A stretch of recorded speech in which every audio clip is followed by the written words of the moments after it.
What's up, everyone? Welcome to Pound for Pound TV. This is Michael, and it's been a while, but I'm back.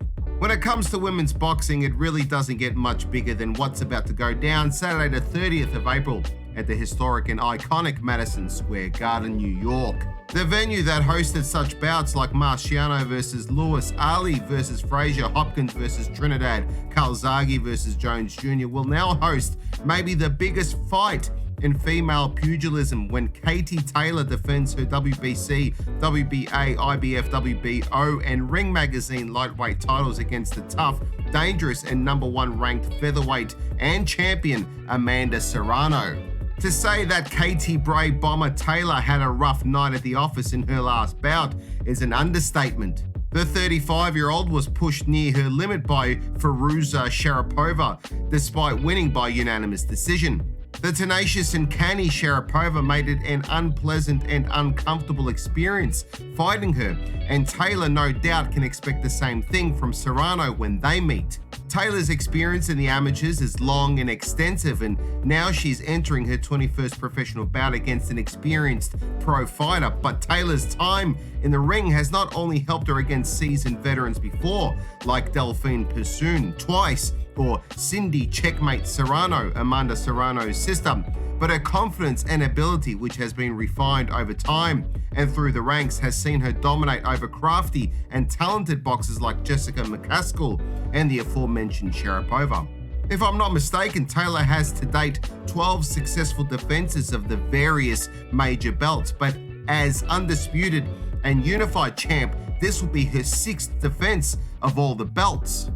Taylor likes to move around the ring and box. With great footwork and balance, she smoothly transitions into range to exchange, firing off quick combinations before bouncing out again. But we've seen, despite her class and experience, she can be sucked into scrapping it out with clenching, wrestling, and phone booth exchanges. Taylor has a quick and sharp jab that she pumps out and uses as an entry point for an attack or to keep an opponent at bay or to push them back. The Bray Bomber likes to push the pace and can fight at a high and intense rate for the entirety of the bout, which for the other fighter gives a feeling of relentlessness and almost a sense of drowning the longer the fight goes on. Her style has been difficult for every one of her opponents to overcome, and her record reflects this with 20 victories with 6 by KO, 0 losses or draws. Against Serrano, Taylor is slightly shorter and older by a couple of years, but does have a slight reach advantage over the Puerto Rican-born and Brooklyn-raised Serrano, which will come in handy if Taylor wants to keep this more of a box and move style of fight and keep Serrano on the outside. Amanda, the real deal Serrano, is no slouch when it comes to technical boxing herself, but I think her real strength is work rate and pressure. She too is relentless in her approach and likes to come forward to seek and destroy, throwing punches and bunches to both head and body, grinding her opponent down until they submit to either an overwhelming barrage of punches or through sheer exhaustion.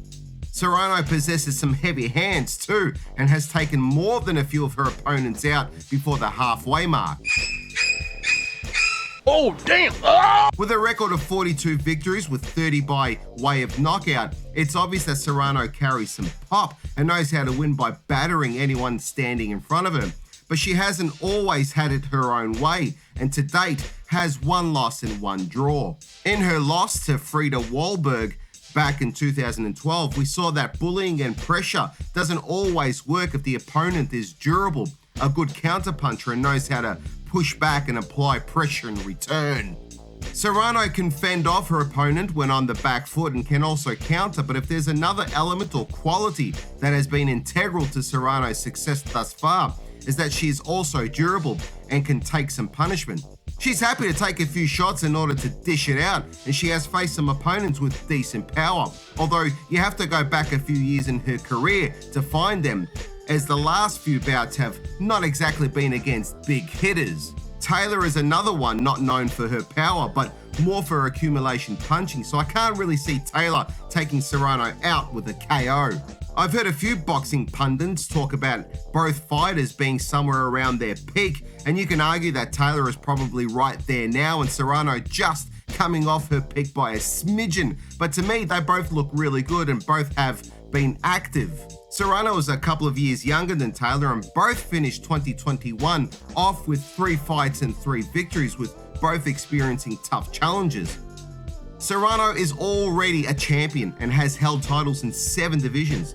She's the current WBO, IBO, and WBC featherweight champ. She's also ranked 3rd in Ring Magazine's pound for pound, so she is about as good as they get, and picking a winner here is not easy. If I'm wrong, I'm happy to let Michael J. Fox give me a back crack and sack, but I see this fight being a war of attrition and of whom can drain and tire the other one out. It's about who can break the other down slowly over the rounds. Serrano definitely has knockout power and will come out aggressive, but I think we'll see a messy fight with Taylor just getting over on points, which will be hard to do, seeing as we're in Serrano's backyard. Seriously, both fighters are the cream of the crop. Picking a winner was as hard as it gets, but Taylor just gets over.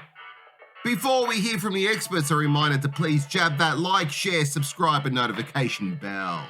Check out our Patreon page to become a Patreon family member where you'll receive some cool perks. Want some merch? We've got t-shirts to baseball caps to phone covers, from boxing to crypto and everything in between. So head on over to In Stock Shop to find something you like. You can find a link below. Life is a fight outside the ring, and I've certainly gone a few rounds. From substance abuse to depression to street fights and trouble with the law, my life has seen a lot of darkness, but I've turned my life around, and my experiences might help you to do the same if you are or have dealt with similar hardships. It's all documented in my book, How to Get Out of Life Traps, and it's available on Amazon. Just find a link below.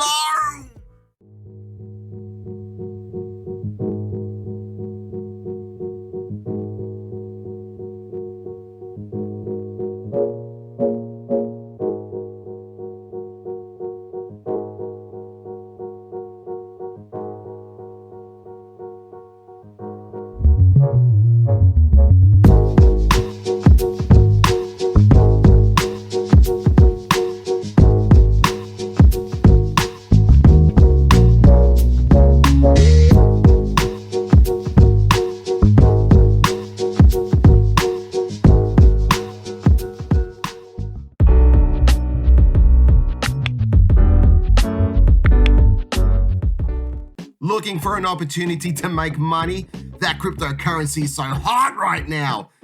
I'm not a financial advisor, but it's pretty obvious that it is growing in popularity and utility, and many folks think that they have missed the boat on cryptocurrencies like Bitcoin, but they couldn't be further from the truth. You can mine Bitcoin on your laptop, PC, or mobile phone if they are half decent, without having to splurge on expensive mining rigs. In fact, you can do it for free. This is not a paid sponsor, simply a great opportunity and something that I'm doing. And Stormgain can help you generate income using credit earned by mining online. Click the link below and start earning crypto today.